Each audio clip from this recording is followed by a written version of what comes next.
What if everything you believe about virtue was a carefully designed illusion? What if your sense of right and wrong was never yours to begin with, but installed like a leash by those who feared what you'd become without it? From the first time you were told to share, to be kind, to turn the other cheek, the process began. Not to raise you, to restrain you. They didn't teach you to be good because goodness was powerful. They taught you to be good because it made you manageable, predictable, tame. Because a person with no teeth doesn't have to be locked in a cage. And that's what morality does. It files your teeth down and tells you you're becoming better. But what if you weren't supposed to be better? What if you were meant to be dangerous? Look around. Do you think this world rewards purity? Does it crown the kind or the cunning? Do the selfless thrive, or do they get drained first of energy, then of hope, then of identity? You already know the answer. You just don't want to say it out loud. The game was never fair. It wasn't meant to be. Because fairness is not how civilizations are built, empires are. And empires are born in blood, raised in secrets, and ruled by those who do not flinch. The meek inherit nothing. They rot with their patience. The bold take everything. This isn't a sermon. This isn't a call to nobility. This is a doctrine for the dominant, for those who are tired of being stepped over, silenced, forgotten, for those ready to stop asking and start commanding, because the world doesn't bend for those who wait. It kneels for those who force it to. You were taught that peace is the goal, but peace is not a prize. It's a pause, a fragile, temporary stillness before the next conquest begins. Only the naive chase peace as an end. The powerful engineer it as a tactic. You were told to be forgiving, as if mercy makes you divine. But mercy without leverage is a weapon turned against you. Forgiveness in this world is nothing more than the currency of manipulators. They beg for it when they're weak, then sharpen their knives behind your back. If you grant it without control, you're not noble, you're food. Control. That's the only language power understands. Not morality, not empathy, not sacrifice. Control of your thoughts, your impulses, your environment. Control of perception, emotion, and narrative. You don't ascend by being understood. You ascend by being inevitable. When you walk into a room, don't be the one who smiles to be liked. Be the one who makes the room quieter without a word. The one whose silence feels heavier than others' voices. That is presence. That is threat.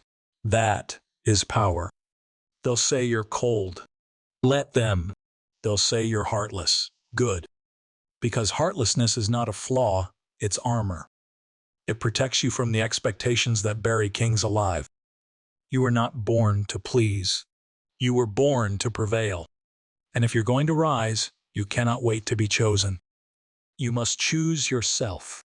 You must stop seeking doors to be opened and start breaking them down. Because while you were waiting for permission, someone else took what you were praying for. You think betrayal is rare? It's not. It's the rule, not the exception. Loyalty is a performance until something better comes along. And if you're not the better offer, you become the sacrifice.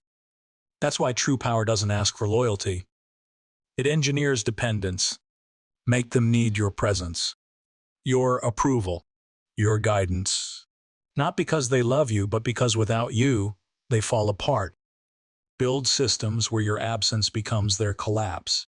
Make yourself irreplaceable by design. And if they grow too confident, introduce doubt. If they feel too secure, shake the ground. Let them never be sure of where they stand with you. Not because you're cruel, but because uncertainty is control. The moment they feel equal to you, they stop fearing you. And when they stop fearing you, they start plotting. Inject hierarchy. Re-establish the order. Let your presence remind them not with rage, but with restraint that lines exist for a reason. And those who cross them do not get a second lesson. You want to be respected? Then let your disappointment sting deeper than your praise soothes. Let your silence speak louder than your affirmation. Let your standards become the noose they fear tightening. This is not tyranny. This is architecture. You are not creating victims. You are building an empire, and empires are not built on approval. They are built on leverage, discipline, and the consistent application of psychological gravity. Let others call you a manipulator. Let them say you're calculating. They wish they had the discipline to move the world in silence. They mistake detachment for cruelty because they can't stomach the cost of clarity. But clarity is survival. Never confuse usefulness with trust. Reward value, but trust no one blindly, because everyone is loyal until they're not. And when the mask slips and the knife is drawn, don't freeze. Strike, not to punish, to set an example. Your throne is not a gift. It is built daily with discipline, with sacrifice, and with strategy. You cannot rest. You cannot soften, because the moment you do, someone weaker will try to wear your face. This is not a path for the loved. It is a path for the feared. Fear is not a flaw. It is a force. People obey those they fear even when they hate them, because hate is emotional. Fear is structural. Admiration is delicate. It fades in storms. But fear survives the fire. You want peace? Be too dangerous to provoke. You want loyalty? Make betrayal too costly to consider. You want to lead? Speak less. Do more. Build systems. Hide your hand. Make silence your weapon and timing your blade. They should never know when you're watching, only that you always are. They should never know what you'll do, only that you'll do what it takes. You don't explain. You don't justify. You act. And they adjust. When chaos rises, don't panic. Use it. Because while the weak see chaos as danger, the dominant see opportunity. When systems fall, new ones are made. Be the architect. Let them think you're ruthless. Let them fear your detachment. Let them whisper that you're heartless. Because while they question your soul, you'll be shaping the outcome. And if you're worried about being alone, good. Because solitude is the forge of power. No one rises with a crowd. You rise in silence, with clarity, with control. You don't need applause. You don't need love. You need precision. Let others burn to be seen. You burn to reshape the landscape, and when you're gone, they won't put flowers on your grave. They'll lower their voices when your name is spoken, because they'll know, they'll remember that you didn't come to inspire. You came to rule. You weren't here to be liked. You were here to be unavoidable, to become a presence that bends time, memory, and legacy, to exist not as a person, but as a standard. So let the poets cry. Let the noble plead. Let the heroes die begging for justice. You'll be writing the laws that bury them. Because in the end, the world doesn't belong to the good. It belongs to the calculating, to the unshaken, to the ones who didn't blink. Be feared. Be remembered. Be the force they still whisper about in the dark, long after the light is gone. It is the space between your words, the weight of your gaze, the rhythm of your steps. It is the quiet understanding that you are not just part of the game, you are the game itself. Those who wield power do not ask for permission. They seize it, carve it from chaos, and demand obedience without question. They know the greatest victories are not won in battle, but in the slow, relentless shaping of minds, environments, and expectations. When you move through the world like this, you realize how many are trapped by their own weakness, trapped in their need to be liked, to be understood, to be right. They bind themselves in chains forged from guilt and the illusion of fairness. But power cares not for fairness. It thrives on asymmetry. It is the uneven distribution of strength, influence, and vision that propels one to the top, while the masses grovel beneath. Understand this: every interaction is a battlefield of wills, an unspoken negotiation of dominance and submission. And every conversation is an opportunity to impress, to intimidate, to infiltrate the thoughts of others. To those who deny this truth, you are a threat. To those who accept it, you are a leader. The naive believe that truth is an absolute. The powerful know truth is a weapon, a tool, a canvas to be painted with intention. Reality is flexible, malleable by those who command perception. Control the narrative, and you control the world around you. The stories you tell yourself and others are the foundation upon which your influence is built. Guard these stories jealously. Shape them with precision. Use silence as often as speech. Never underestimate the power of absence. What is unseen often haunts more than what is visible. Disappear at will. Let your absence create questions, fears, and anticipation. When you return, your presence will feel like a force of nature, inevitable and absolute. Learn to wield absence like a blade, cutting through the noise of the ordinary. But power is not static. It is a living, breathing force that must be fed and sharpened constantly. Complacency is the enemy of the dominant. The moment you relax your grip, the cracks begin to form. Those around you sense weakness with the precision of a predator, and they will strike without hesitation. Build routines that fortify your mind and body.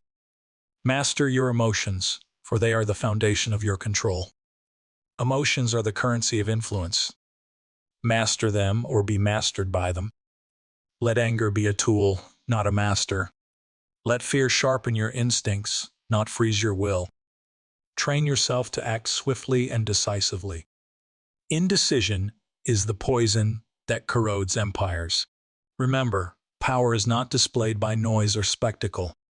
It is conveyed in the way you carry yourself in silence, in the calm before the storm, in the subtle shift of energy when you enter a room. This is why the truly powerful rarely need to shout. Their presence announces itself before a single word is spoken. Be strategic in your alliances.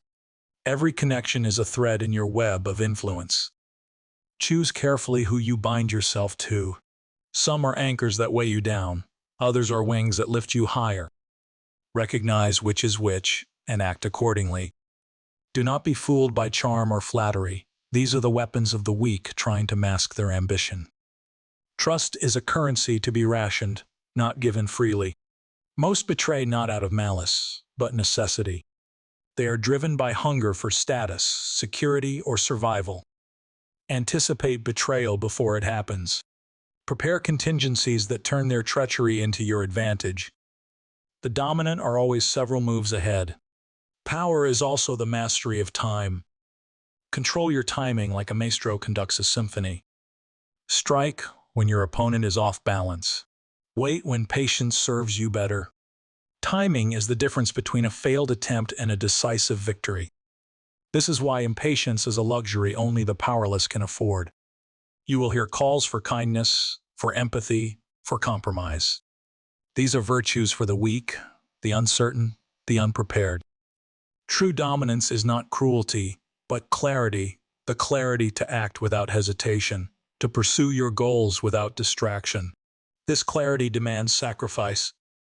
Sacrifice of comfort, of approval, of the illusion that you can control others by being soft. Make no mistake, dominance requires sacrifice. You will lose relationships. You will endure isolation. But this is the price of ascent. The higher you climb, the fewer will walk with you. This is not failure. This is inevitability. The masses will always seek heroes, but heroes are fragile. They burn bright but burn out faster. The dominant do not seek to be heroes. They seek to be constant pillars that endure beyond the fleeting passions of the crowd. This is why your legacy will not be in the applause you collect, but in the fear and respect you command long after your voice is silent. Do not mistake silence for absence.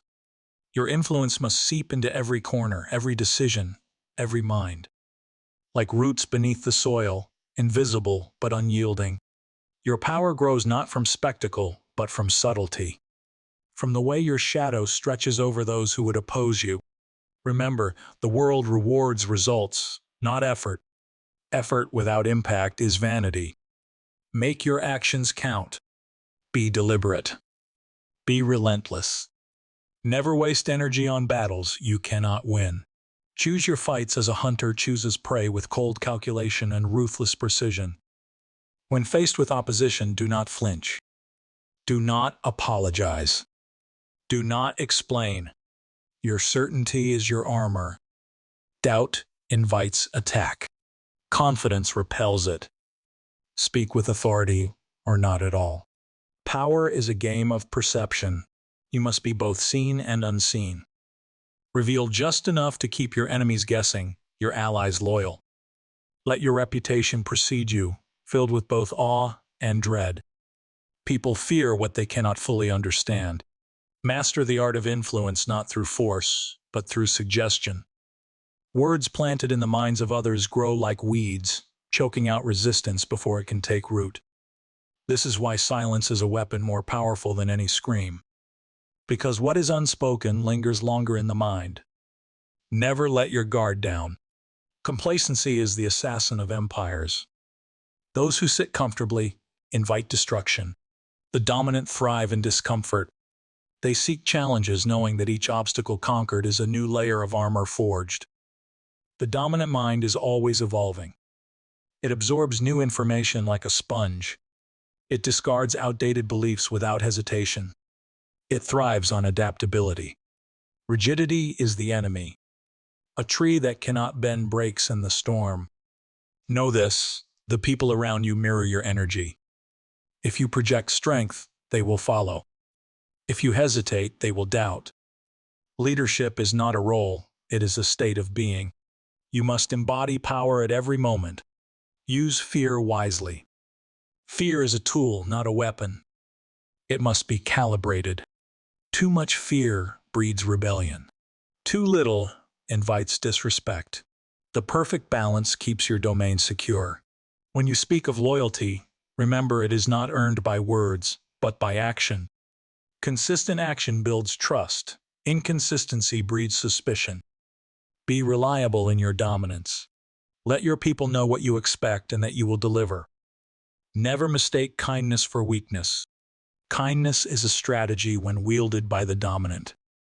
It is selective. It is controlled. It is given only when it serves your purpose. Otherwise, it is poison. You are not here to save the world. You are here to shape it, to bend it to your will, to carve your name into the bedrock of history. And when you do, they will remember. Not with love, not with gratitude, but with awe and fear. Because power is not about being liked, it is about being feared. Feared enough to be obeyed. This is your path. Not easy, not kind, but true. Because the world belongs to the dominant, the relentless, the unyielding. So rise. Not with a whisper, but with a storm. Not with hope, but with certainty. You are not here to play by their rules. You are here to make the rules. And those who doubt you, let them watch. Because soon, they will learn that resistance is futile. That power is not given. It is taken. And you will take it.